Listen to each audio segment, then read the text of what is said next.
Hello friends पुणी गोटे mini blog को आपण मानक स्वागत जनाऊँगी। घरे आम पहुँची गलु आज सका 5टा बेलू पहुँचलु। एटी शीत प्रबल माने बॉम्बे रे तो किसी शीत ही नाला। आसला पर हजबैंड रेडी होकर 8:30 ड्यूटी पलैले।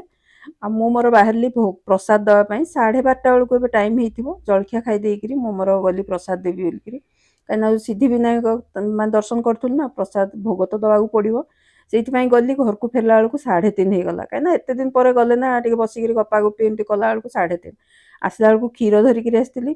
आ जहाँ कहले भी ना ओडिया घर ओडिया कौन प्रति इंडियन बोधे लेडीज सेमती ही क्षीर माने पैकेट रे ना टिके पानी पुरेकी भल कर धोईकी पुणी क्षीर दे फुटेगा बसई देती।